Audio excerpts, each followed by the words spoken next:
Every morning at 5 a.m., I am a janitor scrubbing toilets in Lagos. By 5 p.m., I am Lizzie Lux, a millionaire living in a penthouse with 100,000 followers.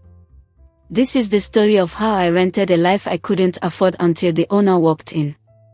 Lizzie woke up before the sun every day. Not because she liked mornings, but because Lagos did not wait for anyone. Cars already shouted outside. Screens already flashed light. People already chased money. Lizzie lived in a small room behind a long building. The paint on the wall was tired. The fan made noise like it was crying.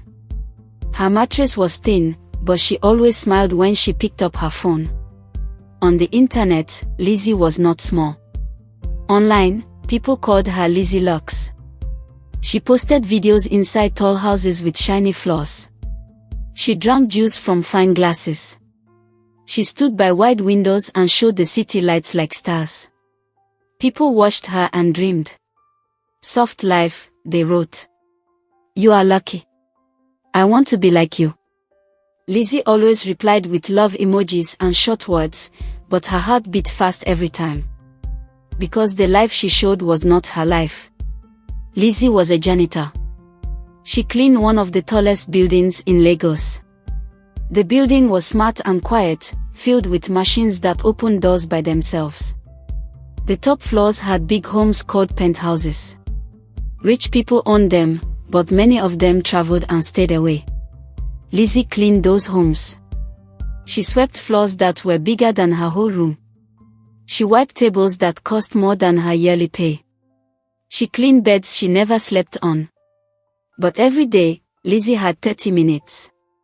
30 minutes before her shift ended. 30 minutes when nobody checked the cameras upstairs. 30 minutes when the houses were empty and silent. In those minutes, Lizzie changed. She washed her hands. She fixed her wig. She removed her work shirt and wore a pretty dress from her bag. She placed her phone carefully and pressed record. Good morning, guys, she would say softly. Another peaceful day in my Lagos home.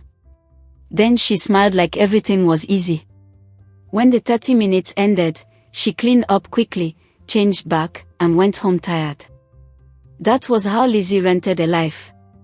She did not steal it. She did not own it. She only borrowed it for pictures and videos. Her followers grew fast. Brands began to notice her. People from her village heard her name. Her mother called one evening. Lizzie, they say you are very rich now, her mother said. Lizzie looked at her empty room and laughed softly. God is helping me, she replied. Then one afternoon, a message entered her phone like trouble. Lizzie, I am in Lagos. It was Sandra. Sandra was from her village. Sandra who used to laugh at her old clothes. Sandra who always wanted to be better than others. Lizzie's stomach turned. Another message followed. I saw your page. You are doing well. I need to see you. I need small help. Lizzie did not reply. But Sandra did not wait. The next day, Sandra stood in front of our workplace.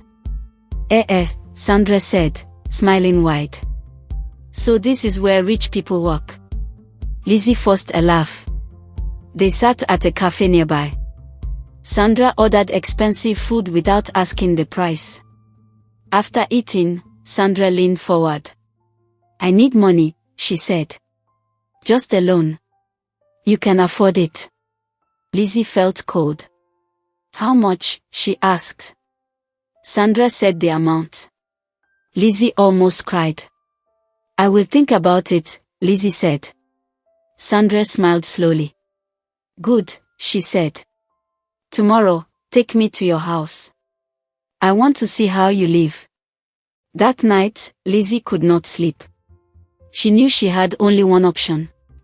The next day, she dressed well and took Sandra to the tall building. They entered the elevator and went to the top floor. When the door opened, Sandra gasped. Wow, she said. So it is real. Lizzie felt relief, but it did not last. A door opened inside the penthouse. A young man stepped out wearing a delivery jacket. He held a helmet and looked shocked when he saw them. "You," he said to Lizzie. "What are you doing here again?" Sandra turned slowly. "Again?" she asked. The young man sighed. "You are the cleaner, right?" he said. The word stopped. Sandra stared at Lizzie. "Cleaner?" she asked. Lizzie's legs shook. She could not speak. The young man dropped his helmet. "My name is Toby," he said. "And before you laugh, this is not my house either." Sandra frowned. "But you came from inside." Toby nodded. "My father owns this place," he said. "People think he is a billionaire. But the bank is looking for him.